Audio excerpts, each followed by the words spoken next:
لله رب العالمين والعاقبة الذي خلق الموت والحياة ليبلوكم أيكم أحسن عملا صدق الله العظيم. غوث اعظم بمن بے سر و ساما مدد قبلہ دی مدد کعبہ ایمان مدد انتظار کرم تست من عینی را اے خدا جویو خدا بینو خدا دا مدد بگیردہ بے بلا افتادہ کشتی ضعیفانو انتہائی احترام و عقیدت کے ساتھ اپنے اور ساری کائنات کے مرکز عقیدت انیس بے کساں چارہ ساز درد مندہ ہم غریبوں کے الصلاۃ والسلام علیک یا نبی اللہ، الصلاۃ والسلام علیک یا حبیب اللہ، وعلی آلک واصحابک یا نور اللہ صلی اللہ تعالی علیہ وسلم. وہ سوے لالا زار پھرتے ہیں، تیرے دن اے بہار پھرتے ہیں، جو تیرے در سے یار پھرتے ہیں، در بدر یوں ہی خوار پھرتے ہیں. اس گلی کا گدا ہوں میں جس میں، اس گلی کا گدا ہوں میں جس میں مانگتے تاجدار پھرتے ہیں. پھول کیا دیکھو میری آنکھوں میں، دشت طیبہ کے خار پھرتے ہیں. جان ہے جان کیا نظر آئے، کیوں عدو گرد غار پھرتے ہیں. لاکھوں قدسی ہے کار خدمت پر، لاکھوں گرد مزار پھرتے ہیں. آہ کل عیش تو کیے ہم نے، آج وہ بے قرار پھرتے ہیں. ہائے غافل وہ کیا جگہ ہے جہاں پانچ جاتے ہیں چار پھرتے ہیں. کوئی کیوں پوچھے تیری بات رضا، تجھ سے کتنے ہزار پھرتے ہیں. آج کی یہ محفل سید العالمین قائد المرسلین طٰہٰ و یاسین حضور احمد مجتبیٰ محمد الرسول اللہ صلی اللہ علیہ وآلہ وصحبہ وبارک وسلم اور ان کے پیارے اور چہیتے بیٹے سرکار عالم پناہ وارث پاک کی بارگاہ میں خراج عقیدت پیش کرنے کے لیے اصلاح اعمال و عقائد کے حوالے سے انعقاد پذیر ہے. جیسا کہ آپ نے حضرت مولانا غلام وارث صاحب سے سنا کہ یہ تاریخ سرکار عالم پناہ کی چوکھٹ کے لیے دی گئی تھی. وہاں کے خطیب و امام حضرت مولانا غیاث الدین صاحب مرحوم و مغفور، ان کی خدمات کے اعتراف میں یہ محفل ہونی تھی. لیکن اللہ کی مرضی کہ اس سے پہلے کہ ہم ان کی خدمت کا اعتراف کرتے، اللہ رب العزت کی رحمتوں کو وہ پہنچے. اللہ تعالیٰ ان کی بے حساب مغفرت فرمائے، انہیں کروٹ کروٹ جنت کی بہاریں عطا فرمائے، ان کے درجات بلند فرمائے، ان کے اہل خانہ کو صبر جمیل اور اجر جزیل عطا فرمائے. وقت ماشاءاللہ کافی ہو چکا ہے اور آپ حضرات بہت سارے خطبہ کو سن چکے ہیں اور میرے بعد بھی آپ لوگوں کو کچھ لوگوں کو سننا ہے. اس لیے اب کوئی لمبی چوڑی گفتگو کرنے کے بجائے مختصر میں اپنی گفتگو کو سمیٹنے کی سعادت حاصل کروں گا. جس آیہ کریمہ کی میں نے تلاوت کی ہے اس میں اللہ تبارک و تعالی نے انسان کی زندگی کے مقصد کو بیان کیا ہے. اللہ تبارک و تعالی نے انسان کو پیدا کیا، جب پیدا کیا تو پھر موت کیوں دی؟ ایک سوال پیدا ہوتا ہے کہ اگر آپ نے عمارت بنائی تو آپ توڑتے کیوں ہیں؟ اگر آپ نے کوئی کام کیا تو آپ اس کو ختم کیوں کریں گے؟ عمارت توڑنے کے لیے تو نہیں بنائی جاتی، کام ختم کرنے کے لیے تو نہیں شروع کیا جاتا. لیکن اللہ تبارک و تعالیٰ نے زندگی بھی پیدا کی اور موت بھی پیدا کی، اور اللہ تبارک و تعالیٰ نے موت سے پہلے اللہ نے زندگی سے پہلے موت کا تذکرہ کیا اور ارشاد فرمایا الذی خلق الموت والحیات لیبلوکم ایکم احسن عملا، کہ ہم نے موت اور زندگی کو پیدا کر کے انسان کا امتحان لیا ہے، انسان کو آزمایا ہے، انسان کو جانچنے کے لیے ہم نے موت اور زندگی پیدا کیا۔ کیوں؟ تاکہ ہم آزمائیں، جانچیں کہ تم میں کون تھوڑی سی زندگی کو پا کر اچھا عمل کرتا ہے۔ اس دنیا کے اندر اچھے عمل کے لیے آئے ہو، اس دنیا کے اندر غیبت کے لیے نہیں آئے، اس دنیا میں چغلی کے لیے نہیں آئے، اس دنیا میں فساد پھیلانے کے لیے نہیں آئے، اس دنیا میں جو ہے وہ گناہ کرنے کے لیے نہیں آئے، اس دنیا میں عیاشی کرنے کے لیے نہیں آئے، اس دنیا میں کسی کو تکلیف پہنچانے نہیں آئے۔ میرے بھائیو، اللہ ارشاد فرماتا ہے ہم تمہیں جانچیں، ہم نے موت اور زندگی کو اس لیے پیدا کیا تاکہ تمہیں آزمائیں، تمہیں جانچیں کہ کون تھوڑی سی زندگی کو پا کر اچھا عمل کرتا ہے۔ ہم یہاں اچھے عمل کے لیے آئے ہیں۔ بتاؤ تو صحیح میرے بھائیوں، بتائیے کہ یہ جلسے کا ایک مقصد ہے۔ اگر اس جلسے میں آپ کو یہ کہہ کے بلایا گیا ہے کہ یہاں اللہ رسول کا ذکر ہوگا، اگر یہاں کوئی نوٹنکی کرنے لگے تو آپ کو اعتراض ہوگا کہ نہیں ہوگا کہ آپ نے اللہ رسول کے ذکر کے نام پہ بلایا، آپ یہاں نوٹنکی کرتے ہیں، آپ یہاں لطیفہ گوئی کرتے ہیں، آپ یہاں ناچ گانا کرتے ہیں۔ مطلب یہ ہے کہ ہر چیز کا ایک مقصد ہوتا ہے۔ آپ نے جب کسی مقصد کے تحت کسی کام کو کیا اور وہ مقصد پورا نہ ہوا تو لوگوں کو اعتراض ہوگا، یار بلایا کس لیے تھا اور کر کیا رہے ہیں۔ اب آپ سے پوچھتا ہوں، دنیا میں آنے کا مقصد کیا تھا؟ گانے سننا تو نہیں تھا، غزلیں سننا تو نہیں تھا، آوارگی کرنا تو نہیں تھا، عیاشی کرنا تو نہیں تھا، جرائم کرنا تو نہیں تھا۔ زمین کے اوپر اللہ اکبر زنا کر کے اتنے بڑے گناہ کا ارتکاب کرنے کے لیے تو نہیں آئے تھے۔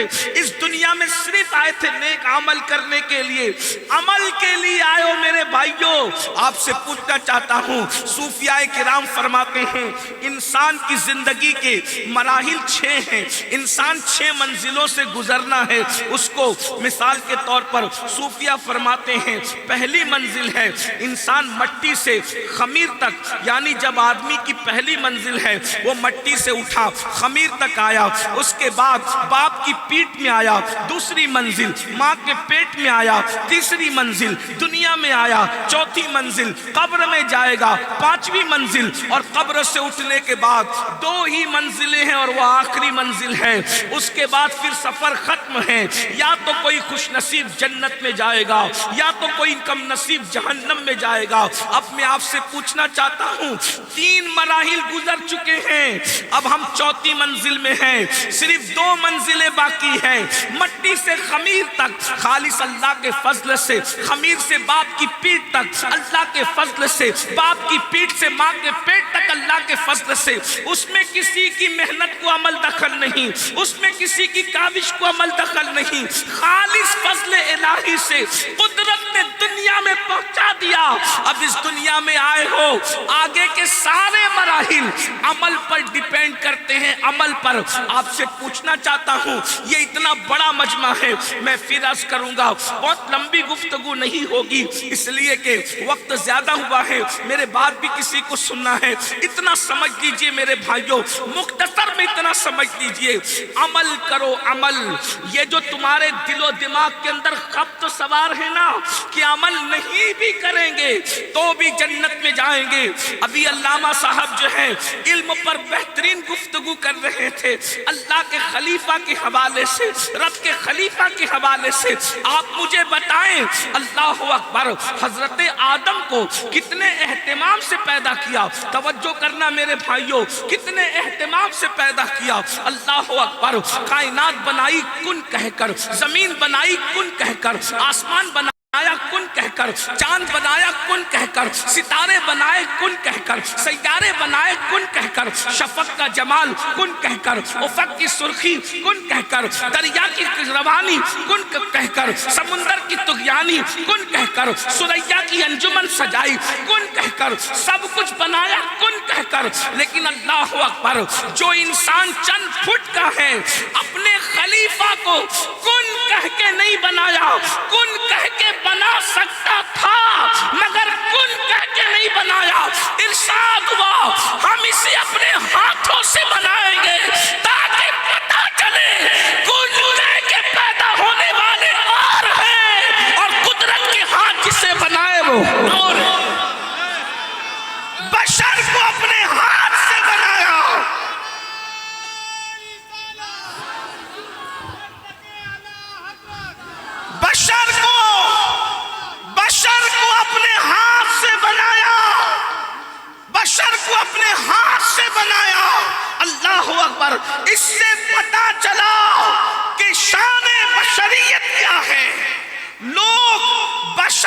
بشر کہہ کر آخر کیوں گمراہی کا شکار ہے؟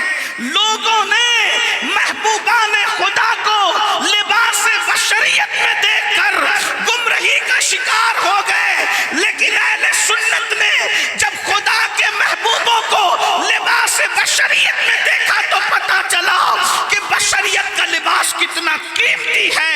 اسی لیے عالم پناہ وارث دیوا کی نگاہ کا تربیت یافتہ دو مصرے میں اہل سنت کا عقیدہ یوں بیان کرتا ہے جسے دنیا بے دم شاوارسی کہتی ہے۔ اب آدمی کچھ اور ہماری نظر میں ہے، اب آدمی کچھ اور ہماری نظر میں ہے۔ جب سے سنا ہے یار لباس بشر میں ہے، جب سے سنا ہے یار، جب سے سنا ہے یار لباس بشر میں ہے، یہ ایک الگ عنوان ہے۔ آپ مجھے بتائیں، جس کے سر پر کرامت کا تاج رکھا، جس کے سر پر خلافت کا تاج رکھا، جس کو مسجود ملائکہ بنایا، لیکن اللہ اکبر پہلے دن بتا دیا مسلمانوں، ایک لغزش پیغمبرانہ ہوئی۔ میں تو خطا بھی نہیں کہہ رہا ہوں، میں تو گناہ بھی نہیں کہہ رہا ہوں، لیکن سمجھنے والے سمجھ لیں، سننے والے سن لیں۔ حضرت آدم سے ایک لغزش پیغمبرانہ ہوئی اور حضرت آدم کے کپڑے بھی واپس لے لیے۔ توجہ تو فرمائے، بہت غور کرنے کی بات ہے۔ شراب پی کر جنتی بننے کا خواب دیکھنے والوں، جوا کے اڈوں کو آباد کر کے جنتی بننے کا خواب دیکھنے والوں، ماں باپ کا دل دکھا دکھا کر کے جنتی بننے کا خواب دیکھنے والوں، تمہیں احساس نہیں ہے؟ کیا کر رہے ہو؟ زندگی کس طریقے سے گزار رہے ہو؟ کس بلا کی میں سے سرشار ہو گئے ہو؟ میرے امام کہتے ہیں کس بلا کی میں سے ہے سرشار ہم، دن ڈھلا ہوتے نہیں ہوشیار ہم، اپنی ستاری کا یا رب واسطہ ہو نہ رسوا برسرے بازار ہم، پاٹ وہ کچھ دھاریے کچھ زار ہم، یا الہی کیوں کر اترے پار ہم۔ اللہ اکبر۔ سننا چاہتے ہیں سب لوگ بہت اچھے سے سن رہے ہیں، تھوڑی دیر غور سے سن لیں۔ ایک لغزش پیغمبرانہ ہوئی تو حضرت آدم سے کپڑے بھی واپس لے لیے اور بغیر کپڑے کے حضرت آدم کو جنت سے باہر کر دیا۔ جس بیوی سے محبت کے ساتھ جنت میں زندگی گزار رہے تھے، اس بیوی کے اور ان کے درمیان بھی جدائی پیدا کر دی۔ تھوڑا غور کرنا، ابن عباس سے لے کر صاحب نعیمی تک، بلکہ اور بڑھا لے تو ضیاء القرآن تک، بتائیں کیا ہر مفسر نے یہ بات نہیں کہی کہ ایک لغزش پیغمبرانہ ہوئی تو اتنا معزز انسان جس کے آگے سارے فرشتوں کو جھکا دیا، جس کے آگے سارے فرشتوں کے سر خم کروا دیے، جس کے سر پہ تاج خلافت رکھا، جس کے بارے میں بات کرنے والوں کو کہا انی عالم و مالا تعلمون، جو میں جانتا ہوں وہ تم نہیں جانتے۔ آپ مجھے بتائیں تو صحیح، ایک لغزش پیغمبرانہ پر حضرت آدم کو جنت سے باہر کر کے زمین پہ اتارا، کپڑے واپس لیے، بیوی کے ان کے درمیان جدائی پیدا کر دی۔ اب تم سے پوچھتا ہوں، کیا تم آدم سے زیادہ محبوب ہو اللہ کے؟ کیا تمہارے اندر سرخاب کے پر لگے ہوئے ہو؟ کیا مقام ہے؟ ارے تم آدمی ہو، وہ آدم تھے۔ آدم اور آدمی کا فرق کتنا ہے؟ جس طریقے سے سمندر اور قطرہ برابر نہیں ہو سکتے، ویسے آدم اور آدمی برابر نہیں ہو سکتے۔ لیکن آدم سے توجہ کریں، غور کریں، ذرا دھیان دیں، محمود نگر والوں ذرا توجہ فرمائیں۔ اللہ اکبر۔ کہ آدم سے لغزش پیغمبرانہ ہوتی ہے تو ان کو جنت سے باہر کر دیا جاتا ہے کپڑے واپس لے کر، اور آدمی کروڑوں جرائم کر کے سوچ رہا ہے کہ میں بے حساب جنت میں چلا جاؤں۔ آپ سے پوچھتا ہوں، آپ مجھے بتائیں کس دنیا میں رہ رہے ہو؟ اپنے آپ کو دھوکہ دے رہے ہو۔ اللہ اللہ نے عمل کے لیے بھیجا ہے. آگے کی ساری زندگی ڈیپینڈ کرتی ہے عمل پر. ایمان کے بعد عمل عمل عمل عمل. آئیے میں بات مجھے یاد آئی. آج کل آپ کے دماغ کے اندر پتہ نہیں کیا خبر تو بھر دیا گیا. کہتے مولانا ہم سنی ہے تو ہم جنت میں جائیں گے.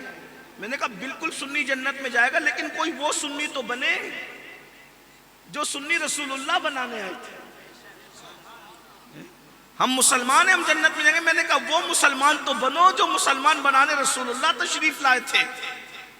کیا وہ اسلام اور وہ مسلمانیت ہمارے پاس ہیں جو اللہ کے رسول دینے کے لیے آئے تھے؟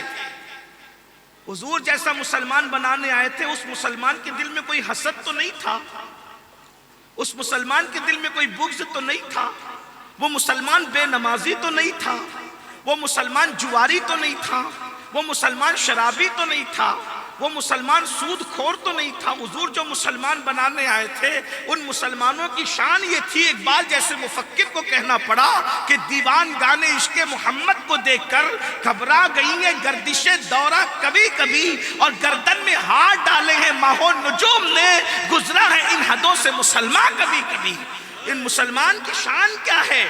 اللہ اکبر. تو یاد رکھیے عمل کی ضرورت ہے. عمل آج ہم عمل نہیں کر رہے, کوتاہیں عمل کے معاملے میں. آپ کہیں گے بغیر عمل کے کیا جنت نہیں مل سکتی؟ میں نے کہا آئیے ذرا رسول اللہ کے گھر والوں کی بات کر لیں. ایک بہت بڑا نام ہے حضرت خواجہ بندہ نواز گیسو دراز, بہت بڑے بزرگ ہیں سلسلہ چشتیہ کے. ان کے ملفوظات میں انہوں نے ایک واقعہ بیان فرمایا. دیکھیے رسول اللہ کے گھر کی بات جب ان کے گھر والے کرتے ہیں تو اس کا لطف کچھ الگ ہی ہے. حضرت خواجہ بندہ نواز گیسو دراز فرماتے ہیں کہ حضرت امام حسن البصری حج کے لیے تشریف لے گئے. بہت دھیان سے سننے کی بات ہے, کوئی نعرے کی ضرورت نہیں, کوئی داد و فریاد کی ضرورت نہیں, نذرانہ یہاں بھی لا کے دینے کی ضرورت نہیں. وہی بیٹھے بیٹھے رکھیے نذرانہ ہم وصول کر لیں گے. اس کا آسان سا طریقہ یہ ہے نذرانہ دینے کا. ہم منع نہیں کر رہے ہیں, ہم منع نہیں کر رہے ہیں, نذرانہ دینا ہے دیجیے ہم لے لیں گے. لیکن اس کا طریقہ یہ ہے آپ ایک جیب سے نکالیے اور دوسری جیب میں ڈال لیجئے, اور جب محفل ختم ہو جائے تو آج فجر کی نماز اپنے محلے کی مسجد میں جا کے پڑھیے اور اپنے امام سے کہنا یہ میری طرف سے اور سید کی طرف سے آپ کو نذرانہ ہے. ٹھیک ہے, ادھر ابھی کوئی نہیں آئے گا, ادھر ٹھیک, ادھر ابھی کوئی نہیں آئے گا, ادھر ہی بیٹھ کے سنیے. آپ بیان سن لیں, اس سے بڑا کوئی نذرانہ نہیں. ٹھیک ہے, اتنی بات آپ توجہ طلب ہے, دھیان سے سنیے, اچھے سے سن لیجیے. امام حسن البصری, یہ حسن بصری کون ہے؟ ام المومنین حضرت ام سلمہ کی گود میں پلنے والے شہزادے کو حسن بصری کہتے ہیں. مولا علی کے 4 خلیفہ ہیں, مولا مشکل کشا کے 4 خلیفہ ہیں. کمیل ابن زیاد, امام حسن, امام حسین اور حسن البصری, 4 خلیفہ. 2 خلفاء سے سلسلہ چلا, 2 سے سلسلہ رک گیا. امام حسن سے اور کمیل ابن زیاد سے سلسلہ آگے نہیں بڑھا. امام حسین سے اور امام حسن بصری سے سارے سلسلے چلے. امام حسن بصری وہ ہیں کہ رسول اللہ معراج سے جو جبہ پہن کر کے تشریف لائے تھے اس جبے کو حضور نے مولا علی کو دیا تھا, اور مولا علی کو بھی کس شرط پہ دیا تھا اس کو بھی سنیے. بہت پیاری سی بات آگئی تو عرض کر رہا ہوں, ایک بہت خوبصورت سی بات آگئی تو عرض کر رہا ہوں.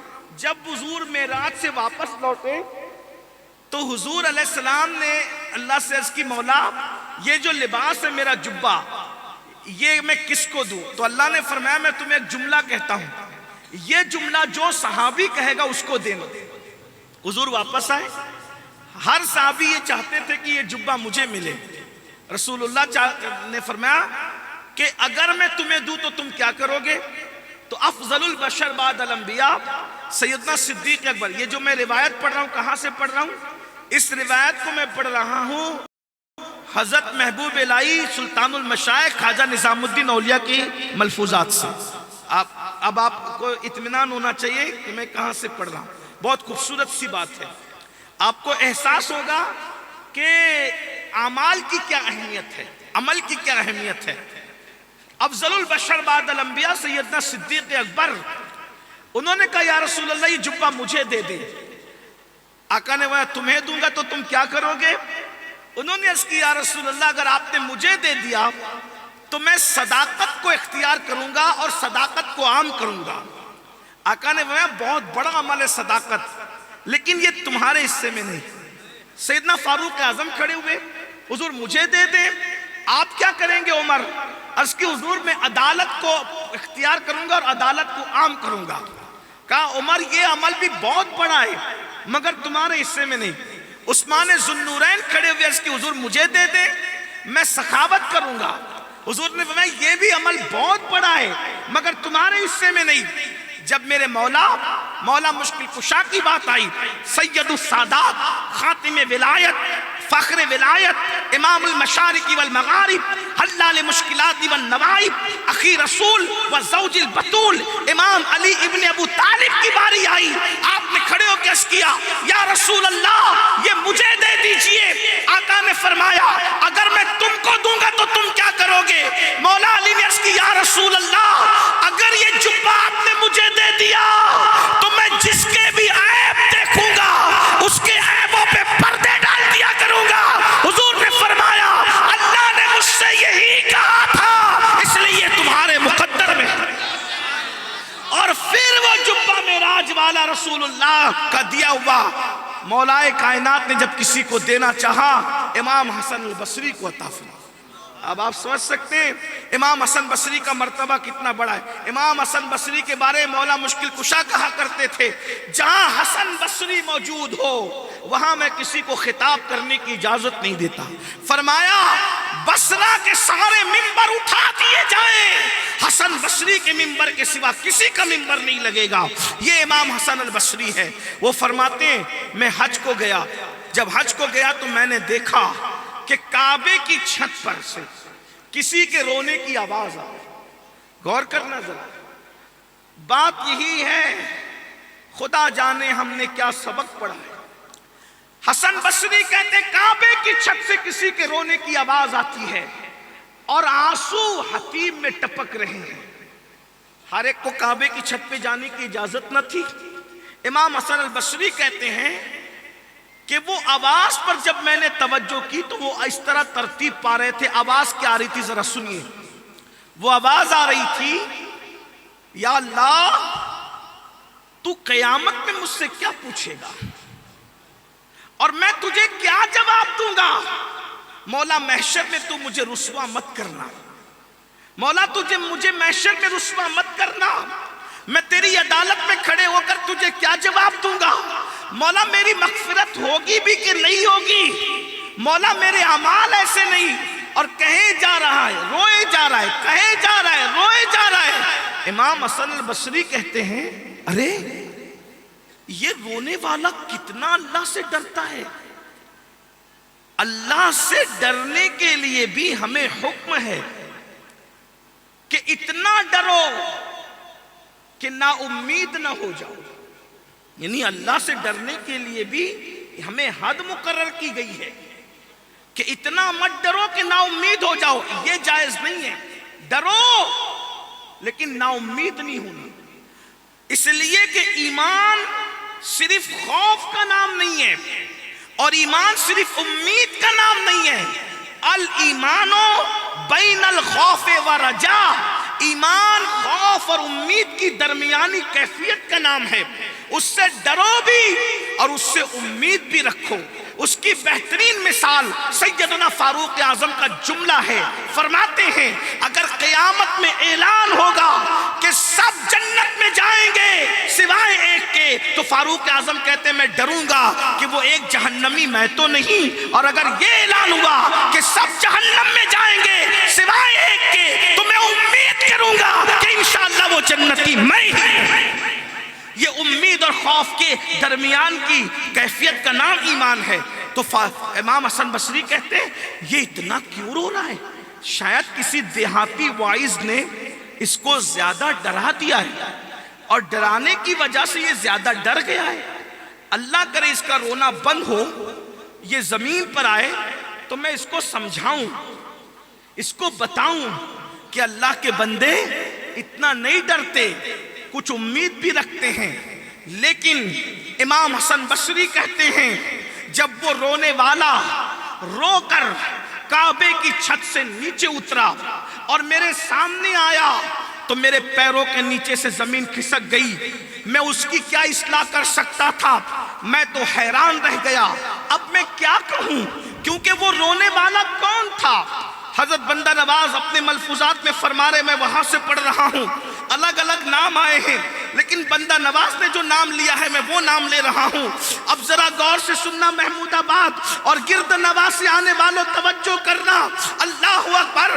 امام حسن البصری کہتے ہیں جو قیامت کو یاد کر کے، اللہ کے عذاب کو یاد کر کے، خدا کے عذاب کو یاد کر کے، جہنم کے دیکھتے ہوئے شعلوں کو یاد کر کے آنسو بہا کر حتیم کے اندر اپنے آنسوؤں کو نچھاور کر رہا تھا، وہ کوئی اور نہیں تھا. وہ کون تھا؟ اسی شہزادے کو، اسی بادشاہ کو دنیا امام حسن مجتبی کے نام سے جانتی ہے. وہ امام حسن سے امام حسن. یاد رکھو محمود آباد والوں اور گرد نواز سے آنے والوں، حسن کون ہے؟ امام حسن کون ہے؟ سن لو، حسن وہ ہے جسے امام حسین کا مخدوم اور مرشد ہونے کا شرف حاصل ہے. اس کو دنیا حسن ابن علی کہتی ہے. جب امام حسن حج کے لیے جایا کرتے تھے تو ان کے پیچھے پیچھے خدمت میں جو خادم بن کے چلا کرتا تھا دنیا اسے امام حسین کہتی ہے. جس کا خادم اتنا بڑا ہو اس مخدوم امام حسن کا مرتبہ کیا ہوگا؟ اندازہ فرمائیں. وہ امام حسن مجتبی رو رہے ہیں جہنم کو یاد کر کے، وہ امام حسن رو رہے ہیں میدان محشر کو یاد کر کے، وہ امام حسن رو رہے ہیں اپنی مغفرت کے لیے. اب امام حسن بصری کہتے ہیں شہزادے اتنا تو نہیں رونا چاہیے. اب ذرا غور کیجیے، آپ کے نانا شفیع المذنبین ہیں، پیر و مرشد نہیں، صرف نانا شفیع المذنبین ہیں. آپ کے ابا تو ایسے ہیں کہ علی جب تک کسی کو چٹھی نہیں دیں گے کوئی پلسرات سے سلامتی سے گزر بھی نہیں سکتا. آپ کے ابا تو وہ ہیں اور آپ کی امی تو وہ ہیں بادشاہ کہ جب میدان محشر میں سب نفسی نفسی کریں گے تو شہزادے تیری امی جب پلسرات سے گزرے گی تو اعلان ہوگا محشر والو اپنی گردنوں کو جھکا لو، آنکھوں کو بند کر لو، فاطمہ بنت محمد پلسرات سے گزر رہی. نانا ایسے، ابا ایسے، امی ایسی، اور آپ اپنی مغفرت کے لیے رو رہے ہیں، آپ اپنی بخشش کے لیے رو رہے ہیں. اب سننا امام حسن بصری کے سوال پر امام حسن کا جواب کیا تھا. امام حسن کہتے ہیں حسن بصری کیا تم نے قرآن کی آیت نہیں پڑھی؟ جب میرے نانا پر آیت نازل ہوئی وَأَنذِرْ عَشِيرَتَكَ الْأَقْرَبِينَ، اے میرے محبوب اپنے خاندان والوں کو ڈراؤ، اپنے رشتہ داروں کو ڈراؤ. خاص طور پہ نبی کے خاندان کے لیے آیت اتر رہی ہے، محبوب اپنے خاندان والوں کو ڈراؤ. تو جب اللہ کے رسول پہ آیت نازل ہوئی کہ اپنے خاندان والوں کو ڈراؤ، امام حسن کہہ رہے ہیں میں صرف نقل کر رہا ہوں، جس کو بھی باتیں کرنا ہے وہ بندہ نواز سے باتیں کرے، جس کو اعتراض کرنا ہے وہ امام حسن پہ اگر کر سکتا ہے تو کرے. میں امام حسن کا مسلک پیش کر رہا ہوں، امام حسن کی فکر پیش کر رہا ہوں، امام حسن کے تفسیری نکات پیش کر رہا ہوں.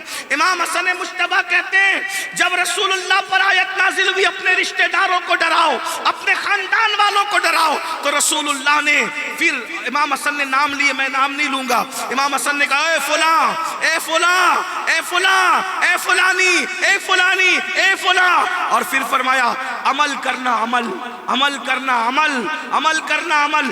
یہ مت سمجھنا کہ تم نبی کے خاندان کے لوگ ہو، اللہ اکبر، غور کریں، رسول اللہ امام حسن کہہ رہے ہیں، رسول اللہ نے نام لے لے کر پکارے، فلاں فلاں فلاں فلاں، انہوں نے نام بھی لیے، میں نام نہیں لے رہا ہوں اس لیے کہ میری زبان میں اتنی طاقت نہیں کہ ان ناموں کو میں لے سکوں، لیکن بات جتنی ہو سکتی اتنی کر رہا ہوں، اے فلاں اے فلاں اے فلاں اے فلانی اے فلانی، عمل کرنا عمل، عمل کرنا عمل، عمل کرنا عمل۔ اور پھر فرمایا کہیں ایسا نہ ہو لوگ عمل لے کر آئیں اور تم صرف رسول اللہ کا نسب لے کر آؤ۔ فرمایا میرے آقا نے امام حسن کہہ رہے حسن بصری کو، امام حسن کہہ رہے حسن بصری کو، حسن بصری میرے نانا نے کہا تھا ایسا نہ ہو نبی کے گھر والوں کہ لوگ عمل لے کر آئیں اور تم صرف نسب لے کر آؤ۔ جس کو عمل نے پیچھے کر دیا اس کو نسب آگے نہیں کر سکتا۔ اور پھر فرمایا نبی کے گھر والوں جب اللہ کسی کو عذاب دینے کا فیصلہ کر لے تو دنیا کا کوئی انسان کسی کو اللہ کے عذاب سے بچا نہیں سکتا۔ اب میں آپ سے پوچھتا ہوں میرے بھائیوں، رسول اللہ کے گھر والے میدان محشر کو یاد کر کے اس قدر رو رہے ہیں، اس قدر آنسو بہا رہے ہیں، اور ہمارے پاس عمل کے معاملے میں کیا ہے؟ یہی کہ جمعہ کی 2 رکعت پڑھ کے مسجدوں سے ایسے بھاگتے ہو جیسے اسکول کی چھٹی ہونے پر اسکول کے بچے بھاگتے ہیں۔ کدھر گیا عمل؟ وہ آنسو بہا رہا ہے کعبے کی چھت پہ سجدے میں جس نے 25 پیدل حج کیے، جو 700 رکعتیں نماز ادا کرتا تھا، وہ امام حسن بادشاہ، وہ امام حسن جو صدقے میں ایک ایک فقیر کو 50-50 ہزار دے دیا کرتے تھے۔ میں پوچھنا چاہتا ہوں میرے بھائیوں، وہ آنسو بہا رہے ہیں میدان محشر کو یاد کر کے، ہمیں کیا ہو گیا ہے؟ اللہ اکبر، زندگی میں نماز کے لیے ٹائم نہیں ہے۔ یہ اتنے بیٹھے ہزاروں کا مجمع ہے، آپ سے پوچھتا ہوں کتنے عشاء پڑھ کے آئے ہیں اور جا کر کتنوں نے فجر پڑھنا ہے؟ یہی تو رونا ہے۔ جلسے میں مولانا کے پاس بیٹھنے کے لیے 5 گھنٹے کا وقت نکال سکتے ہو، سر آنکھوں پہ ہو، سلام کرتا ہوں تمہیں سلام ہے، برائی نہیں کر رہا ہوں۔ مولانا کی بات سننے کے لیے، مولانا سے ملنے کے لیے 5 گھنٹے کا ٹائم ہے، مولا سے ملنے کے لیے 5 منٹ کا ٹائم تمہارے پاس نہیں ہے۔ آپ سے پوچھنا چاہتا ہوں، ہمارے پیچھے پھرتے ہو ہاتھ چومنے کے لیے، او سید کے ہاتھ چوم لے، مولانا کے ہاتھ چوم لے، پیر کے ہاتھ چوم لے، ہمارے قریب آ بھی گئے، ہم تمہارا کیا بنا پائیں گے؟ سچی سچی بات کر رہا ہوں، برا مت ماننا، میرے پاس آ گئے میں تمہارا کیا بنا سکوں گا؟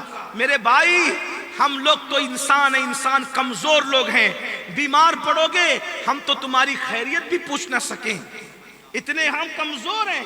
ہمارے قریب آنے کے لیے اتنا دوڑ بھاگ کرتے ہو، اتنی محنت کرتے ہو، بیمار پڑو گے تو میں خیریت بھی نہ پوچھ سکوں آپ کے، بلکہ دوبارہ ملو تو شاید پہچان بھی نہ سکوں آپ کو۔ چلیں اگر پتہ چل جائے، پہلی بات پتہ تو چلے کہ آپ بیمار ہو، اللہ نہ کرے کسی مصیبت میں پڑو، میں مصیبت دور کر سکتا ہوں؟ نہیں کر سکتا۔ اگر آپ کی روزی کا مسئلہ ہو، میں روزی دے سکتا ہوں؟ نہیں دے سکتا۔ میں آپ کو سچی بات کہنے آیا ہوں، اصلاح معاشرہ کی محفل میں میں آپ کے ساتھ فراڈ کرنے نہیں آئے، مجھے مرنا ہے، ہمیں ذمہ داری سونپی گئی ہے سچی بات پہنچانے کی۔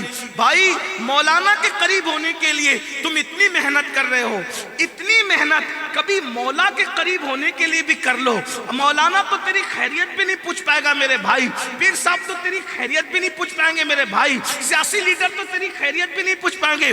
وہ میرا اللہ تو بیمار پڑے شفا وہ دے گا، روزی کی ضرورت ہے روزی وہ دے گا، رزق کی ضرورت ہے رزق وہ دے گا، تیری بدقسمتی کو خوش قسمتی میں وہ بدلے گا، تیری بیٹی کو رشتے نہیں آئیں گے گھر تک وہ پہنچائے گا، وہ تیری مرنے کے وقت تیری تکلیف کو کم وہ کرے گا، مرنے کے بعد قبر میں اسی کی رحمتیں کام آئے گی، اسی کی رحمت سے تو جنت میں جائے گا۔ لیکن سیاسی لیڈر کے قریب بھاگنے والے، مولانا کے قریب بھاگنے والے، پیر کے قریب بھاگنے والے، میرے بھائی کبھی اللہ کے قریب بھی تو آنے کی کوشش کر، بلکہ میں آپ کو بتاؤں ارے سب کے قریب ہونا مشکل ہے، رب کے قریب ہونا کتنا آسان ہے۔ ایک آسان نسخہ ہے، ہمارے قریب ہونے کے لیے بڑی بڑی رشوتیں دینی پڑے گی، ہے نا؟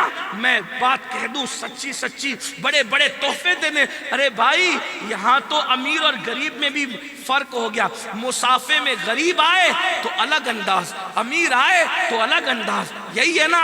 خوبصورت آئے الگ انداز، بدصورت آئے الگ انداز، ان پڑھ آئے الگ انداز۔ ظالموں نے مسافے کو بھی غریبی اور امیری میں بانٹ دیا، شادیوں کو بھی غریبی اور امیری میں بانٹ دیا، بیماری کو بھی غریبی اور امیری میں بانٹ دیا، جنازوں کو بھی امیری اور غریبی میں بانٹ دیا۔ جس کے جنازے میں کندھا دینے والوں کی کثرت ہے، سمجھ لینا کسی امیر شہر کا جنازہ ہے، اور جہاں کندھے کو جنازہ ترستا ہو، سمجھنا کسی غریب کا جنازہ ہے۔ اگر امیر شہر سود خور ہے، حرام کھاتا ہے، زانی ہے، شرابی ہے، تو بھی کندھا بدلنے والوں کی قطار ہوگی، اور غریب شہر اگر مسجد کا امام ہے تو بھی اس کا جنازہ کاندھے کو ترس رہا ہوگا۔ یہ تم نے حالات بنا رکھے ہیں، لیکن بہرحال اس ظالم معاشرے میں کس سے قریب رہنا چاہتے ہو؟ کون ہے اپنا؟ اور وہ اللہ جو روزی دے، رزق دے، تقدیر بدلے، تمہارے سارے کام وہ اللہ بنائے۔ ماں کے پیٹ میں جب باپ بھی نہیں کھلا سکتا تھا، اللہ نے کھلایا کہ نہیں کھلایا؟ کیوں اللہ کے قریب نہیں آتے؟ میرے اللہ سے رشتہ کیوں نہیں جوڑتے؟ حضور صرف اللہ سے رشتہ جوڑنے آئے تھے، اور آج تم حضور کے مشن کو تم نے زمین میں دفن کر دیا۔ خدا سے جوڑنے کے علاوہ تم سب سے جوڑ رہے ہو، سیاسی لیڈروں سے جوڑا، ننگے دھڑنگوں سے جوڑا، اس سے جوڑا، اس سے۔ میں کہتا ہوں جس سے بھی جوڑنے کا حکم تھا وہ کسی نہ کسی اعتبار سے ذریعہ تھا خدا تک جڑنے کا۔ جو خدا تک نہ جوڑے کسی لباس میں ہے اسے شیطان کی، جو خدا تک نہ لے جائے اپنے پاس رکھ لے کسی لباس، چاہے وہ خطیب کے لباس میں ہو، چاہے وہ شیخ کے لباس میں ہو، چاہے وہ ادیب کے لباس میں ہو، چاہے وہ کسی لباس، جو خدا سے روک دے وہ شیطان ہے۔ سارے لوگ تو یہ جلسے کیوں تھے؟ خدا تک پہنچانے کے لیے۔ اگر جلسہ خدا سے روک دے تو یہ شیطان روک دیا نا خدا سے۔ ارے تمہیں نماز پڑھنے کی کیا ضرورت ہے، ہم لے جائیں گے جنت میں۔ ہاں تم خود بھی نہیں جاؤ گے جناب، تم کدھر؟ نماز کے وقت سوتے پڑے رہنے والوں، تم خود بھی کہتے ہیں کہ جو اللہ تک نہیں پہنچا اس کو نماز کی ضرورت ہے، میں تو پہنچا ہوا، مجھے نماز کی کیا ضرورت ہے؟ او ظالم، تیرا یہ زہریلا جملہ کتنے لوگوں کو چھلنی کر رہا ہے۔ اگر خدا تک پہنچنے والے کو نماز کی ضرورت ہے اور جو پہنچ گیا اس کو ضرورت نہیں ہے، تو امام حسین کا تو آخری کام ہی سجدہ تھا، تو کیا امام حسین نہیں پہنچے تھے اللہ تک؟ بتا تو صحیح۔ کچھ ظالم تو ایسے پاگل پیدا ہو گئے جو سرکار عالم پناہ وارث پاک کو بھی بدنام کرتے ہیں کہ وہ نماز نہیں پڑھتے تھے۔ وارث پاک کہتے ہیں جو نماز نہ پڑھے وہ کچھ بھی ہو سکتا ہے، میرا مرید نہیں ہو سکتا۔ وارث پاک کو بدنام کیا، مدار پاک کو بدنام کیا، بزرگوں کو۔ ہمارے کسی بزرگ کے یہاں بے نمازی کی گنجائش ہی نہیں ہے۔ ہمارے اس لیے کہ وارثی ہونے کے لیے بھی مسلمان ہونا ضروری ہے، قادری ہونے کے لیے بھی مسلمان ہونا ضروری ہے، چشتی ہونے کے لیے بھی مسلمان ہونا ضروری ہے۔ اور یاد رکھنا جو مسلمان ہوگا وہی قادری ہوگا۔ ایسا نہیں ہو سکتا کہ مسلمان نہ ہو اور قادری ہو جائے، ایسا نہیں ہو سکتا۔ غوث پاک فرماتے ہیں بے نمازی مر جائے اسے مسلمان کے قبرستان میں دفن مت کرو۔ جب غوث اعظم قبرستان میں قبول نہیں کرتے تو غوث اعظم اپنے سلسلے میں کیسے قبول کریں گے؟ بتاؤ تو صحیح، بتائیے نا ذرا۔ اور وارث پاک کہتے ہیں وہ وارثی ہی نہیں ہے۔ پتہ چلا وارثیت کپڑے رنگنے کا نام نہیں ہے، وارثیت دل کو عشق مصطفیٰ سے رنگنے کا نام۔ قادریت ٹوپیوں کے کلر کا نام نہیں ہے، قادریت عشق مصطفیٰ کے رنگ کا نام ہے۔ چشتیت کپڑوں کے رنگین کرنے کا نام نہیں ہے، چشتیت صبغت اللہ ومن احسن من اللہ صبغہ کی عملی تفسیر بننے کا نام ہے۔ نماز کو چھوڑتے ہو، سب کو پکڑنے کے لیے بہت مشکل ہے، اور رب کو پانا کتنا آسان ہے۔ آیت نہیں پڑھوں گا ورنہ سجدہ تلاوت لازم آ جائے گا۔ اللہ فرماتا اللہ کے قریب ہونے کا آسان ذریعہ کیا ہے پتہ ہے؟ کتنا آسان ہے، سن لو۔ سجدہ کرو اور اللہ کے قریب ہو جاؤ۔ نہ کوئی تحفہ دینا ہے، نہ کوئی چاپلوسی ہے نہ کسی کا کچھ نہیں، کتنا آسان ہے۔ اور یہ نہیں کہا کہ مولانا سجدہ کرے گا تو وہی قریب ہوگا، سید کرے گا تو وہی کو وہ قریب ہوگا، نمازی کرے گا تو وہی قریب ہوگا۔ آپ کو بتاؤں، سن لے، بس بات ختم کر رہا ہوں، اختتام، اللہ کرے بات دل میں اتر جائے۔ میرا اللہ تو ایسا ہے، کوئی سجدہ کرے اللہ اس کو مل جاتا ہے۔ اللہ فرماتا ہے جب میرا بندہ سجدے میں سر رکھتا ہے تو میرے اور میرے بندے کے درمیان جتنے حجابات ہوتے میں سارے حجابات اٹھا دیتا ہوں۔ اللہ کو پانا کتنا آسان ہے۔ ایک بات سن لیجئے، ایک دو بات ٹائم پورا ہو رہا ہے، دل چاہتے ہیں آپ اچھے سن رہے تو سناؤں، لیکن مجھے آگے سفر کرنا ہے، عالم پناہ میں حاضری بھی دینی ہے، تو بات سن لیجئے، توجہ سن لیجئے، غور کیجئے۔ اللہ کو تم نے سمجھا ہی نہیں، اس کی محبت کو سمجھا نہیں۔ اللہ کیا کہتا ہے پتہ ہے تم سے؟ کیا کہتا ہے؟ وما قدر اللہ حق قدری، تم نے میری وہ قدر ہی نہیں کی جو قدر کرنی تھی۔ کیوں بتاؤں؟ سنیں، اللہ ہم سے جتنی محبت کرتا ہے اتنا کوئی نہیں کرتا۔ مجھے آپ سے شکایت یہی ہے، دیکھو میں یہ نہیں کہہ رہا کہ مولانا سے دور ہو جاؤ، پیر صاحب سے، واللہ اللہ کی قسم میں کسی سے دور کرنے نہیں آیا، میں یہ کہہ رہا ہوں کہ سب سے پہلا حق اللہ کا ہے کہ اس کے قریب آ جاؤ، بعد میں سب کے۔ اور میں یہ جو پیروں کا دامن جو پکڑنا اسی لیے تھا کہ یہ پیر تمہارا ہاتھ پکڑ کے اللہ تک پہنچائیں گے، اسی لیے تھا۔ یہ علماء کے قریب آنا اسی لیے تھا، سچا عالم تمہیں اللہ کے قریب لے جائے گا، سچا پیر تمہیں اللہ کے قریب لے جائے گا، سچا بندہ تمہیں اللہ کے قریب لے جائے گا، یہ بات ہے۔ دیکھو حضور علیہ السلام نے سارے صحابہ کو اللہ کے قریب کیا کہ نہیں کیا؟ غوث اعظم نے اللہ کے قریب کیا کہ نہیں کیا؟ غریب نواز، ایک غریب نواز اللہ کے قریب ہو کر آئے تھے، 90 لاکھ کو اللہ کے قریب کر دیا۔ بھائی یہ کیا ہے نا؟ نہیں ہے ایک وارث دیوا۔ یہ وارث دیوا کو سمجھتے کیا ہو؟ یہ وارث دیوا کو تو لوگوں نے پتہ نہیں کیسے پیش کیا۔ ہندوستان کا 14ویں صدی میں اگر سب سے بڑا پوری دنیا کا کوئی مبلغ اسلام ہے، پوری دنیا کا، ہندوستان میں ہندوستانی مبلغین میں جس نے 14ویں صدی میں پوری دنیا میں پہنچ کر اللہ کے دین کا پیغام پہنچایا ہے، اس تنہا عالمی مبلغ اسلام 14ویں صدی کو دنیا وارث دیوا کے نام سے جانا۔ آپ کیا سمجھ رہے ہیں؟ آپ صرف اسی میں اٹکے ہوئے ہیں، اغیار و محرومات سے بھی آگے نکل گئے، الجھے ہوئے صبح کی پہلے وارث دیوا ایسے بیٹھتے تھے۔ اور یہ کہا میرے بھائی، وہ تقریباً میری اپنی ناقص معلومات کے مطابق روم، ایران، یمن اور چین جیسے علاقوں میں اسلام کی تبلیغ 14ویں صدی میں لے جانے والے مبلغ اعظم کو وارث دیوا کہتے ہیں۔ پتہ ہی نہیں آپ کی کتابیں کیوں نہیں ملتی پتہ ہے۔ اور وارث دیوا کی کرامت یہ بھی تھی، مولا علی کے اس بیٹے کی، سیدہ فاطمہ کے اس بیٹے کی کرامت یہ بھی تھی کہ جس ملک میں پہنچتے تھے زبان سیکھنا نہیں پڑتی تھی، جدھر قدم رکھا وہی زبان آپ کے زبان پہ جاری ہو رہی۔ اندازہ فرمائے، یہ وارث پاک کتابیں لکھتے، لوگوں کو اللہ کے قریب کرتے اور نکل کر آ جاتے۔ کیسے کیسے لوگ ہمارے درمیان چھپ گئے، پتہ نہیں ہم نے کیسے چھپا دیا۔ انا للہ و انا الیہ راجعون۔ ستاروں کے آگے جہاں اور بھی ہے، ابھی عشق کے امتحان اور بھی ہے۔ میرے پاس وقت ہوتا تو میں وارث پاک کی عالمانہ اور وہ داعیانہ خدمات آپ کے سامنے رکھتا کہ آپ نے کیسے کیسے کتابیں تصنیف کی اور آپ نے کس طریقے سے دنیا بھر میں اسلام کا پیغام پہنچایا۔ میرے بھائیوں، بہرحال وہ وقت نہیں ہے۔ عرض کیا کر رہا تھا میں، توجہ فرمائیں۔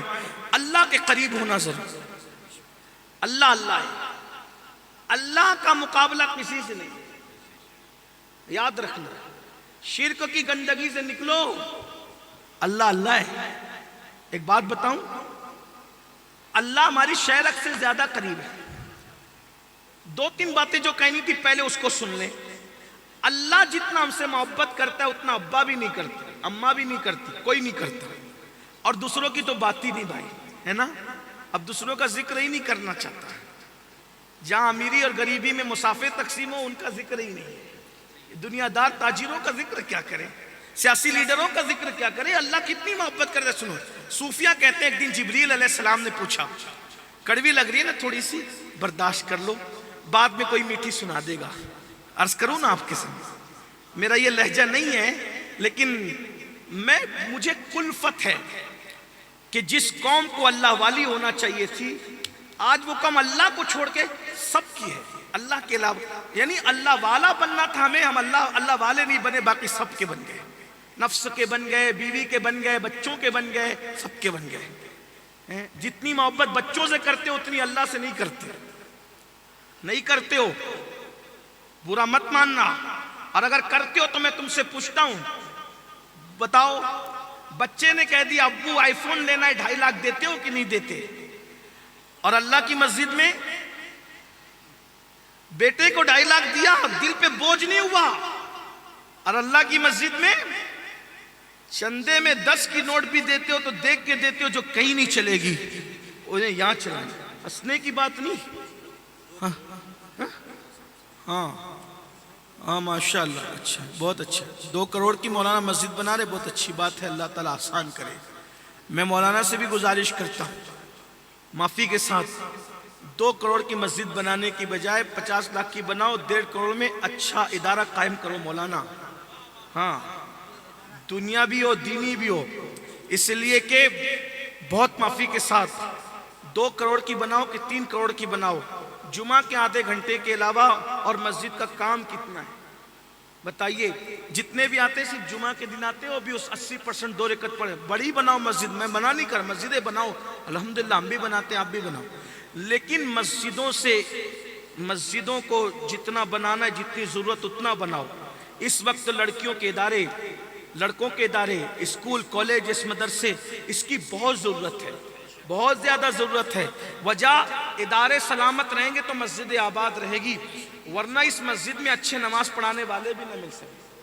ہاں پوری زندگی وارث پاک کو کوئی امام نہ مل سکا، امام وارث پاک کو کہتے تھے نماز پڑھتے تھے، جماعت سے نہیں پڑھتے تھے، تو ظالموں کو یہ خوف ہو گیا، کہتے تھے نماز ہی نہیں پڑھتے، کہا وہ پڑھتا ہوں لیکن جماعت سے نہیں پڑھتا، کہا کیوں نہیں پڑھتے؟ تو پڑھے ہمارے امام کے پیچھے۔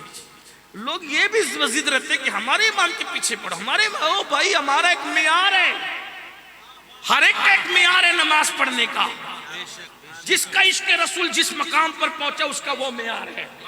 لوگ کہتے ہیں ہمارے امام، او بھائی ہمیں جب تم مشرک کہتے ہو تو پھر ہمیں ضد کیوں کرتے ہو اپنے پیچھے کھڑے کرنے کے لیے؟ مشرک کو تو نماز کے لیے کیوں کہتے ہو؟ مشرک کو تو پہلے توحید کے لیے کہنا چاہیے نا، کلمہ پڑھانا چاہیے نا، مشرک بھی کہتے ہو، پھر بھی تمہیں غصہ ہے کہ ہمارے پیچھے نماز نہیں پڑھتے، لیکن وارث پاک تو کسی کے پیچھے نہیں پڑھتے۔ ایک دن زبردستی لوگ لا کے کھڑا کر دیے تو سلام پھرنے کے بعد کہتے ہیں مولانا بہت دوڑا ہے بڑھاؤ کو آپ، ہاں بہت دوڑا ہے بڑھاؤ کو، آپ کے پیچھے کھڑا تھا تو جدھر امام جا رہا تھا ادھر میں بھی جا رہا تھا، امام تو کرانہ دکان پہ کبھی پہنچا، کبھی بکری کے چارے کے لیے پہنچا، کبھی بچے کی اسکول کے فیس کے، تو میں جدھر امام، تو اتنا بوڑھا تو دوڑ نہیں سکتا نا۔ کہا کہ اب مجھے کسی کے پیچھے کھڑا نہ کرنا، اگر جماعت کے ساتھ مجھے نماز پڑھتا دیکھنا ہے تو شیخ المشائخ علی حسین اشرفی جیسا امام لا کر کے دو، تو پھر میں جماعت سے نماز پڑھوں گا۔ وہ علی حسین اشرفی جس کے بارے میں میرا امام بریلی کا قلندر کہتا ہے، اشرفی اے رخت آئینہ حسن خوبا، اے نظر کردہ وہ پروردہ سہ محبوبہ، بہرحال ایک الگ سا عنوان ہے۔ عرض کیا کر رہا ہوں توجہ فرمائے، اللہ ہم سے کتنی محبت کرتا ہے۔ ایک دن جبریل علیہ صوفیہ کہتے ہیں، ایک دن جبریل علیہ السلام نے پوچھا اللہ تو اپنے بندوں سے کتنا پیار کرتا؟ یہ کہاں بات بیان کی ہے؟ کس نے بیان کی ہے؟ امام شرف الدین یحییٰ منیری نے اس کو بیان کیا۔ میں تھوڑا حوالہ بھی پڑھ دوں ساتھ میں تاکہ آپ کو ڈھونڈنے میں آسانی ہو۔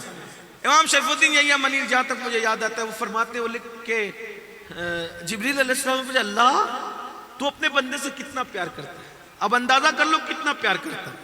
اللہ نے کہا ہم تمہیں بتائیں گے، ٹھیک ہے۔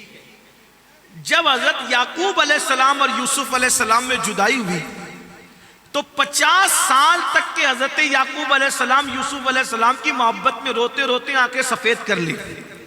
50 سال کے بعد یعقوب اور یوسف علیہ السلام کی ملاقات ہوئی تو فرشتوں نے کہا مولا میرے اللہ، یہ جو باپ بیٹے 50 سال کے بعد مل رہے ہیں، مولا یہ اتنی لمبی جدائی کے بعد کیسے ملیں گے؟ اس منظر کو ہم دیکھنا چاہتے ہیں کہ منظر کیا ہوگا۔ اللہ نے کہا جاؤ دیکھو۔ تو جب حضرت یوسف اور یعقوب ایک دوسرے سے ملے تو ایک دوسرے کے بغل گیر ہوتے ہوئے باہوں میں بائیں ڈال کے روتے روتے بے ہوش ہو گئے۔ تو حضرت جبریل نے کہا مولا یعقوب تو یوسف سے کتنی محبت کرتا ہے، کوئی اس سے زیادہ کس سے پیار کر ہی نہیں سکتا۔ تو قدرت نے جواب دیا جبریل جتنا یعقوب یوسف سے محبت کرتا ہے اس سے زیادہ میں اپنے بندوں سے محبت کرتا ہوں۔ ایسا اللہ جو تم سے اتنا پیار کرے، تم اس اللہ سے اپنے بچوں سے بھی زیادہ پیار نہیں کرتے۔ بچوں کے لیے کما رہے ہو 8-8 گھنٹے محنت کر کے، اللہ کے لیے 10 منٹ کا ٹائم نہیں نکال سکتے؟ ذرا بتاؤ نا میرے بھائی۔ تو یہ اللہ ہے، اللہ ہے۔ تو عرض کیا کر رہا تھا، حضرت یوسف علیہ السلام کا ذکر ہے تو ایک بات یاد آ گئی۔ حضرت یوسف اور حضرت زلیخا میں جدائی ہو گئی کہ زلیخا کی جو محبت تھی اس کا راستہ جائز نہیں تھا، تو حضرت یوسف تو بادشاہ بن گئے، زلیخا سے توجہ ہٹ گئی۔ زلیخا پر وقت وہ آیا نا، پتہ ہے تمہیں؟ اللہ اکبر۔ امام غزالی لکھتے ہیں کہ حضرت زلیخا گھر سے بھی نکل گئی اور بھاکا کشی اور بہت غربت اور تنگ دستی میں ان کی عمر گزری۔ میں تو یہ نہیں کہتا کہ وہ گنہگار تھی، یہ تھی، استغفر اللہ نہیں کہتا، لیکن ایک بات یاد رکھنا، جو جوانی میں پاپ کرتے ہیں اللہ ان کا بڑھاپا بہت سخت لاتا ہے۔ جوانی میں گھمنڈ کرتے ہو، گندی فلمیں دیکھتے ہو، گندی پکچریں دیکھتے ہو، حرام کام کرتے ہو، سنو، غور سے سنو، جو جوانی میں جرائم کرے گا اللہ اس کا بڑھاپا بہت دردناک لائے گا۔ بزرگوں نے لکھا اگر وہ بھیک مانگے گا تو لوگ اس کو بھیک نہیں دیں گے۔ ابن رجب حنبلی نے لکھا، ابن رجب حنبلی لکھتے ہیں کہ حضرت سرکار جنید بغدادی رضی اللہ تعالیٰ عنہ بغداد کے بازار سے گزر رہے تھے، ایک بڈھا بھیک مانگ رہا تھا، لوگ اس کو بھیک نہیں دے رہے تھے، تو مریدوں نے کہا حضرت یہ بغداد والے کتنے بے غیرت ہو گئے، بے مروت ہو گئے کہ اس بڈھے کو بھیک نہیں دیتے۔ جنید بغدادی کہتے ہیں بڈھے کو بھیک نہیں دیتے، یہ بے غیرت نہیں ہوئے، یہ بڈھا پاپی ہوگا، پاپی، اس نے جوانی میں پاپ کی ہوں گے اس لیے اس کو بڑھاپے میں بھیک نہیں مل رہی ہے۔ جب لوگوں نے تحقیق کی تو پتا چلا کہ واقعی ایسا تھا۔ یاد رکھنا آج جوانی کے نشے میں مسجدوں سے دور، گناہوں سے قریب، زنا کے اڈوں کو، شراب کے اڈوں کو، جوؤں کے اڈوں کو، لڑکی بازی، لڑکے بازی، اس میں زندگی گزار رہے ہو، راتوں کو عیاشیوں میں گزار رہے ہو۔ سنو، جوانی جانے کے لیے آتی ہے، یہ جوانی ایک دن چلی جائے گی، ہر وقت جوانی نہیں رہے گی۔ بڑھاپا اتنا دردناک ہوگا، شراب پینے والوں، نشہ کرنے والوں، ماں باپ کو ستانے والوں، بہنوں پہ ظلم کرنے والوں، پڑوسیوں کو ستانے والوں، لوگوں پہ ظلم کرنے والوں، جوانی میں پاپ اور جرائم کرو گے تو بڑھاپا اللہ اتنا دردناک دے گا کہ بھیک مانگو گے تو بھیک نہیں ملے گی، بستر میں تڑپو گے، رو گے، موت مانگو گے تو موت نہیں ملے گی۔ یاد رکھنا میں بددعا کے طور پہ نہیں کہہ رہا ہوں، بزرگوں کے لکھے ہوئے جملے ہیں۔ جوانی کو گندگی میں مت گزارو، توبہ کر لو، نیکیوں کی طرف آؤ، اچھی عمل کی طرف آؤ تو اللہ اکبر۔ زلیخا کو کون سے دن آ گئے؟ یوسف علیہ السلام تو پاک دامنی کی برکت سے بادشاہ بن گئے، زلیخا کھانے کو محتاج ہو گئی۔ اب زلیخا روتے روتے بوڑھی بھی ہو گئی، بینائی بھی کمزور ہو گئی، تو زلیخا اس کا ایک بت تھا، اس کا خدا تھا، معبود باطل اس کا، تو اس کو کہتی یا صنمی، یا صنمی، یا صنمی، مجھے ملا دے میرے محبوب سے، مجھے ملا دے میرے محبوب سے، یعنی اپنے خدا کو کہتی ملا میرے محبوب سے، ملا میرے محبوب سے۔ ظاہر سی بات ہے جو اپنی ناک پر بیٹھی ہوئی مکھی نہیں ہٹا سکتا تو وہ کیا ملا سکتا تھا محبوب سے؟ زلیخا صنمی صنمی صنمی کر رہی تھی، ایک دن غلطی سے زلیخا کی زبان سے نکل گیا یا صمدی، یا صمدی، یا صمد تو اللہ کا نام ہے نا، صنمی کہہ کر راتوں دن مانگتی رہی، نہ ملا، لیکن ایک دن غلطی سے نکلا یا صمدی، میرے محبوب سے مجھے ملا دے۔ اللہ نے کہا فرشتوں یوسف کے گھوڑے کی لگام پکڑ کے زلیخا کے گھر کی طرف پھیر دو۔ فرشتوں نے کہا مولا اس نے غلطی سے تجھے پکارا ہے، میرے رب نے کہا مجھے پکارا تو ہے نا، جو مجھے پکارتا ہے میں اس کے کام بنا دیتا۔ مجھے بتائے تو صحیح، میرے اللہ کی چوکھٹ سے کوئی جاتا ہے خالی ہاتھ؟ ارے اس نے غلطی سے پکارا سمدی کہہ کے، خدا نے اس کے کام بنا دیے۔ وہ مومن نہیں تھی، مشرک تھی، مشرک نے غلطی سے پکارا، خدا نے اس کی مراد پوری کر دی۔ تم تو محمد الرسول اللہ کے امتی ہو، اگر ان کے وسیلے سے پکارو گے تو خدا تمہاری مرادیں نہ پوری۔ ایک مرتبہ حضرت امام حسن بصری خطاب کرتے کرتے کہہ رہے تھے، لوگو اللہ کے دروازے پہ دستک دیتے رہو، دیتے رہو، دیتے رہو، ایک نہ ایک دن دروازہ کھل جائے گا۔ پردے کے پیچھے عورتیں بیٹھ کے تقریر سن رہی تھی، ایک بوڑھی کپ کپی والی آواز نکلی، کہا حسن بصری کیا کہہ رہے ہو، ذرا ہوش سے کہو۔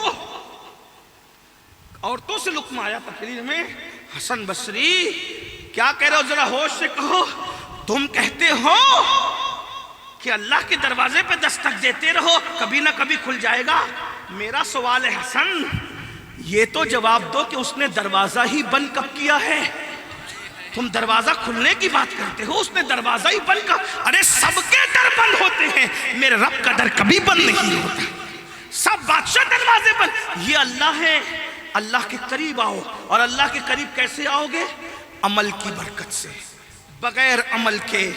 قرآن کہتا ہے یا ایھا الذین آمنوا اتقوا اللہ وابتغوا الیہ الوسیلہ، ایمان والو اللہ سے ڈرو اور اس کی بارگاہ میں وسیلہ تلاش کرو، یعنی نیک عمل بھی کرو اور اللہ کے مقبول بندوں کو بھی وسیلہ بناؤ۔ میرے بھائیوں، ہمارے پاس مقبول بندے تو وسیلے کے طور پہ ہیں، عمل کی طرف بھی تو آ جاؤ۔ آئیے نا، نماز سب سے بڑا وسیلہ ہے اللہ تک پہنچنے کا، نماز سب سے بڑا وسیلہ ہے خدا کے قرب کا، صدقہ وسیلہ ہے، استغفار وسیلہ ہے، درود شریف وسیلہ ہے۔ اللہ فرماتا ہے الذی خلق الموت والحیات لیبلوکم ایکم احسن عملا، ہم نے زندگی اور موت کو اس لیے بنایا، اس لیے پیدا کیا تاکہ ہم تمہیں آزمائیں کون تھوڑی سی زندگی کو پا کر اچھا عمل کرتا ہے۔ میرے بھائیوں، اچھا عمل کیجئے، اللہ تعالیٰ سے دعا ہے اللہ ہم سب کو اچھا عمل کرنے کی توفیق عطا فرمائے۔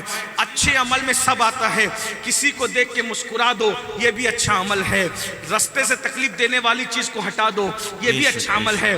کتے کو پانی پلا دو، یہ بھی اچھا عمل ہے۔ چڑیا کو پانی پلا دو، یہ بھی اچھا عمل ہے۔ حضرت امام شرف الدین یحییٰ منیری لکھتے ہیں اپنی کتاب مکتوبات 2 صدی میں کہ رابعہ بصری کو جتنے مرتبے ملے، توجہ کر، رابعہ بصری کو جتنے مرتبے ملے، کیوں ملے پتہ ہے؟ انہوں نے ایک دم توڑتے کتے کو پانی پلا دیا تھا، اس لیے صرف کتے کو پانی پلانے کی وجہ سے اللہ نے اس کو رابعہ بصری بنا دیا۔ اگر کتے کو پانی پلا دے رابعہ تو وہ قلندر بن جاتی ہے۔ اگر تم اپنے ماں باپ کی خدمت کرو، سوچو، اپنی بہنوں کے ساتھ اچھا سلوک کرو، اپنے علماء کے ساتھ اچھا سلوک کرو، اپنے پڑوسیوں کے ساتھ اچھا۔ جب لوگ سنتے ہیں نا کہ کتے کو پانی پلانے پر یہ ملا اور یہ ملا اور یہ ملا، تو لوگ کیا کرتے ہیں؟ کتے کو روٹیاں دینے لگتے ہیں۔ ارے ظالم، ماں دوا کے لیے ترس رہی ہے، تو کتے کو روٹی کھلا رہا ہے۔ ارے کتے کو پانی پلانے کی فضیلت اس لیے بتائی گئی تھی تاکہ تجھے پتا چلے کہ جب کتے کو پانی پلانے پہ یہ ملتا ہے تو ماں باپ کی خدمت میں کیا ملے گا، عالم کی خدمت میں کیا ملے گا، پیروں کی خدمت میں کیا ملے گا، بزرگوں کی خدمت میں کیا ملے گا۔ مگر افسوس کی بات یہ ہے کہ ہم بات سمجھنے کے لیے تیار نہیں ہیں۔ تو میرے بھائیوں، آؤ نیکی کی طرف آؤ، نیکی کی طرف قدم بڑھاؤ۔ کیا میں امید کر سکتا ہوں کہ گھنٹوں یہ جلسے میں بیٹھنے والے میرے بھائی آج سے نماز پڑھنے کا عہد کرتے ہیں؟ کتنے لوگ ہیں؟ اللہ کا قرب چاہنے والے کتنے لوگ ہیں جو آج سے انشاءاللہ پابندی سے نماز پڑھیں؟ سبحان اللہ۔ اللہ تعالیٰ ہم سب کو توفیق بخشے، گفتگو کے درمیان کوئی بھی غلطی مجھ سے ہو گئی ہو اللہ تعالیٰ معاف کرے۔ استغفر اللہ ربی من کل ذنب واتوب الیہ، سبحانک لا علم لنا الا ما علمتنا انک انت العلیم الحکیم۔ مدرسے کی دستار بھی ہے، اللہ مدرسے کو دن 11ویں رات 12ویں ترقی دے، مسجد کا کام جلدی سے پورا ہو جائے۔ مولانا نور الہدیٰ صاحب محنت فرما رہے ہیں، اللہ تعالیٰ ماشاءاللہ۔ دیکھیے علامہ وسیع احمد صاحب وسیم صدیقی، وہ انہوں نے مدرسے کے لیے اچھا ماشاءاللہ وائس پرنسپل سابق ہاں ماشاءاللہ جامعہ اسلامیہ رونائی، تو انہوں نے 10,000 روپیہ مدرسے کو دیا ہے۔ مدرسوں کا خیال کرو، مسجدوں کا خیال کرو، علماء کا خیال کرو، ہر ایک کو اس کے حق کے مطابق دو۔ السلام علیکم ورحمۃ اللہ وبرکاتہ۔